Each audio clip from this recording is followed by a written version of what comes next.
This level of hype, I haven't been this hype in a very long time. He King's Hockey's him. He literally 360 no-scopes him, tomahawks him with hockey from across the map. From across, he's not even on Wano. And Green Bull's literally getting neg-diffed by Shanks' hockey. He's getting neg-diffed. It's done. It's done. It's done. Giga Chad card revoked. You got neg-diffed by hockey. I said low diff incoming, but my god, not even I expected a neg-diff. Jesus Christ.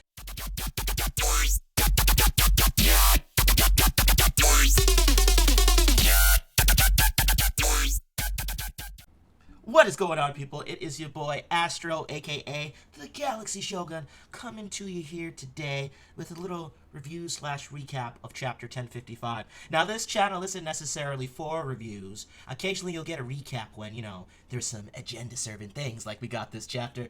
But I really thought it was necessary to give my thoughts on basically 1054 and 1055, given the large amount of plot progression that we've had just in these 2 short weeks.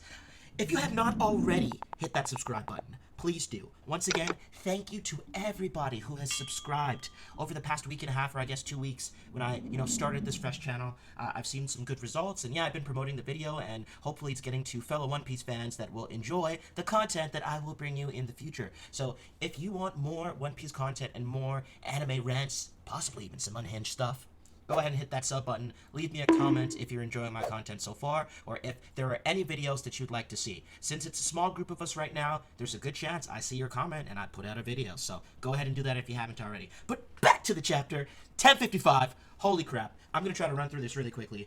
So, we start off the chapter with some film red stuff. Honestly, I'm going to skip past that because I'm frankly not too interested with that. We get back to the scene of Wano. And this is where we get basically confirmation that Yamato will be joining. Now, again, I am not Oda. That's becoming my catchphrase, but it just looks very likely at this point that Yamato's going to join. And the reason is, during this fight with Green Bull, who I am actually revoking his Giga Chad card, because I think in my original video about him, I called him a Giga Chad. Not looking too good after this chapter, frankly, so I'm going to just go ahead and revoke that right now. But with their fight with this guy, Momo goes, Yamato, I need to take care of this. The Scabbards need to take care of this. How can we have you and the rest of the other pirates in your crew take care of our issues? You've done so much for us already. He is already considering Yamato to be part of the Straw Hats, as is much of the community. And I would be devastated at this point if she does not join. Or if he does not join. So, I am just, at this point, what more do you need? What do you need, in the next few chapters, I think we should be getting that moment where Luffy officially says, yes, Yamato, you are part of the crew. In terms of what Yamato's position will be on board the Thousand Sunny, we will have to see, but I am very excited to have a new crew member. That would make 2 for this arc. Honestly, don't know if this is popular or not, but I don't care. It's what I want. I'd also like to see Carrot join. I think Carrot is a dope character. I think the Sulong thing is really cool. And I think having a mink on the crew would be really fire, since we now have, Yamato being part Oni, and then we'd have a Fishman, and then we'd have modified humans, Kiriyamato, aka Sanji Binsmoke, and Zoro, who has Wano lineage. It would just be perfect if we had a mink on the crew as well. And if any mink is going to join, it's Carrot, because there were strong Nakama vibes coming from Zo, but that's another subject anyways. So, we get into Green Bull in his big tree form, doing his things, knocking Momo down, and he reveals that he's kind of fireproof, which, kind of immediately gets proven wrong, but let's say, quote-unquote fireproof, which, again, the Admiral discussion's over. I don't even think I have to say it at this point for you you stragglers that are still pushing this nonsense.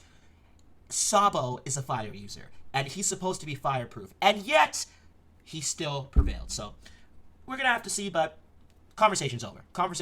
Yonko obviously far over Admirals, because Kaido, Big Mom, they would not struggle to Sabo and a few good men. Shout out to King. So, he's like, you think, I'm not going to be able to guard with that fire, and then, the next big thing is kind of Momo going, I have to kind of dig deep right now. I do not want to continue to be protected by other people. And he actually unleashes a fire breath, a Boro breath, or blast breath, I should say. And I know I skipped forward, but just, in terms of what's happening in the chapter, I feel like I want to cover that first. It's not too surprising that he'd be able to do that. A lot of people are like, oh, I thought this devil fruit was a failure. No, it was a apparent failure, because at this point I think it is very clear that Vegapunk is playing He's playing chess, and everyone else is playing checkers. Clearly, this devil fruit was not a failure, because it does damn near everything Kaido's does. Let's just be honest about it. So, it was an apparent failure. So, an apparent failure is a big difference from an actual failure. Let's just be real about that. And then the fire breath does damage to him. He Green Bull, okay, I'm not saying that, oh, it's one-shotting Green Bull or Green Bull was going to lose to Momo, but it did damage. And just the fact that it did damage from Momonosuke, it's done. It's done. Don't ever bring any Admiral talking to my comments. I had somebody that was very strong-minded on my first video talking about the Admiral stuff, and it's okay. I like heated discussions, and when we disagree, I never mean it personally, so let me say that right now, but you're wrong. You're wrong, point blank, period, it's done. If you want to continue to argue, you can, but you're wrong. Admirals, they're not looking too sexy right now, let's be real. So, next big thing of the chapter, or possibly the biggest thing of the chapter, we have Robin and Law, almost, someone I was watching, I think it was JD Legend, I think he was saying they're almost on a date, or someone, I was watching a lot of videos today, but brings up a good point. It is a little romantic, the setting, them going down there, and we discover that there is a underwater Wano? What? Goda. This is why, no matter what, to me, Oda, like, anytime you think that you have gotten it all, he just, like, oh my god, so much to unpack here with this, but let's go through it quickly. So, they go down, and we get confirmation that Jack is a fishman. Oh, no surprise there. And we see that there is the original city of Wano that was at sea level, that at some point, like, it's underwater, and rainwater is what basically filled it up and made it now, you know, undersea. Somebody terraformed the friggin' borders to make it like a pool. It's like, think of like rocks on one side, rocks on the other side, and the island is basically a Beyblade stadium, and Old Wano is now submerged from the rainwater over the years, because this was 800 years ago. So I know that's going to be some juicy lore, and honestly, just seeing it, there's not... One Piece has some beautiful sceneries. That's one of the reasons I get very upset when people like to try and talk trash about the art. I can understand talking trash about the animation, but I will never... Your boy Astro will never allow someone to talk trash about the art, because it has always been spectacular, if you ask me. And this is just another example. The scenery, I wish that there was like some sort of VR experience that I could put an Oculus headset on and just experience Old Wano, because like I really did feel it. I can't even swim, and I'm like, damn, yo, like I really wish I could scuba dive or something or see it. And like, I don't know, that's just how my imagination works, but I can't be the only one that was just in awe of just how beautiful that scenery looked, even for an abandoned underwater city. Very much Atlantis vibes, in a way. I mean, Fishman Island was kind of that too, but this is like, you know, more like Edo period Japan underwater stuff. So like, it's really cool to me. So moral of the story, somebody terraformed it. We don't know who that is. If I were a guessing man, maybe Zebek. Really, there's nothing to back that claim up. I'm taking a shot at the dark.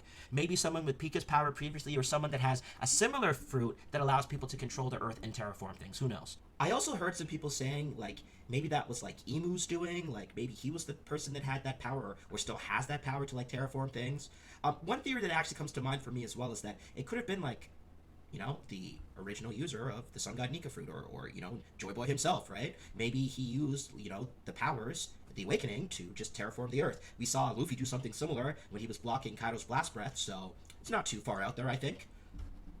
So Sukeyaki shows Robin and Law a road poneglyph, bringing our total to 3, meaning, oh my god, people, we literally need one more to be able to go to Raftel. Like, the end is really here. Like, Oda talking 3 years. It's possible that it wasn't Catman. Maybe he was telling the truth. Like, we're really here, man. Endgame. And Sukeyaki also mentions, hey, so this is Old Wano, but if you go just a little deeper, you're gonna find Pluton. So, whew, that's a lot. The ancient weapon is down there, and for whatever reason, he's not gonna bring them there. I agree with a lot of people in the community that say it sounds like it's almost like a sentient being, like, you know, it kind of has a mind of its own. The way that Sukeyaki talks about it, it's like, hey, like, we're not going to go down there, but, you know, it's living down there. So I'm very excited when the day eventually comes and we find out what these weapons are, because it's very possible that the weapon even is what, you know, did that to Wano. Let's get past, again, now we get back to Green Bull, and again, we already went over Momo actually being able to use a Boro breath, which was, of course, pretty lit. I think the anime is going to do some good justice to that. And then the greatest part of the chapter. Green Bull discussion's over. Shanks from outside the island. Hockey. Oh my god. I swear to God, this level of hype, I haven't been this hype in a very long time. He King's Hockey's him. He literally 360 no-scopes him, tomahawks him with hockey from across the map. From across, he's not even on Wano. And Green Bull's literally getting neg-diffed by Shanks' hockey. He's getting neg-diffed. It's done. It's done. It's done. Giga Chad card revoked. You got neg-diffed by hockey. Whatever. So, the other impressive part about this that, after listening to some reviews, I'm starting to think, it's possible that Shanks is the voice of all things. He literally was able to have a good idea of what was transpiring when he's not even docked at Wano. Not to mention, this friggin' god is literally like sending his thoughts through like a radio system, like literally pushing his intent on other people. It's got to be the voice of all things. We haven't seen anything as crazy as someone being outside and basically just like radio broadcasting in their thoughts into Green Bull's mind. And Green Bull is shook. Your boy is shook. All the while, Luffy and the hitters of the Straw Hat crew, Jinbei, Sanji, Zoro, and soon-to-be Yamato, they're just chilling. Luffy's literally just eating his food like, yeah, like I wasn't worried, Luffy's not sweating it. To you people that are trying to say that Shanks had to save Luffy, just stop. You're embarrassing. Luffy, Zoro, Sanji, Jinbei, they're chilling. They're not worried about an Admiral anymore. They're not worried anymore. They're just not. Me and my boys can't be beat. Wherever you go, we can smell you like gas. And we're gonna kick your fucking ass! Like, I really don't know how many different ways Oda has to drive this point home for you people. Green Bull, even in this chapter, which I almost skipped over, he's like, oh, by the way, if Kaido was here, I would be pulling up. Are you crazy? That's Kaido! Yonkos, far over admirals, stop the cope. Somebody's gotta... Tekking, I'm looking at you, bro. We need somebody to make a rough estimation of what the distance was Shanks did that, because that is impressive. For Shanks to be able to blast an admiral with hockey and say, you don't want the smoke. That's what... Shanks consistently pulls up to the Navy and says, you don't want the smoke. The discussion's over. Shanks is number one. Shanks is the king. Shanks is confirmed. What more do you need? Portrayal-wise, he's the GOAT. Now we have feats. He's the GOAT. What else do you need from this man? How are you going to knock out a admiral with King's hockey? I'm sorry. I gotta end it here, man. I'm getting too hype. Does the new age frighten you that much, Green Bull? You little bitch. He literally got neg-diffed. I said low diff incoming, but my god, not even I expected a neg-diff. Jesus Christ. Let me know your thoughts in the bottom below. If I missed anything or you want to hear my thoughts or anything, that's the good thing about having a smaller community right now. Just let me know. But we're going to continue growing. Once again, if you enjoyed the video, go ahead and hit that like and subscribe button. I know this went a little over 10 minutes, but it's Shanks hype, baby. It's Shanks hype. Like, if any video is going to go over 10 minutes, it's a video where Shanks literally knocks out an admiral with hockey outside of an island. Like, a country. Like, insanity. Whatever, people. I'm done fanboying for today. It's been your boy, Astro, the Galaxy Shogun. I hope you enjoyed this video. Give me a like if you did. Hit that subscribe button. And once again, always work towards your One Piece. I will catch you later. Peace!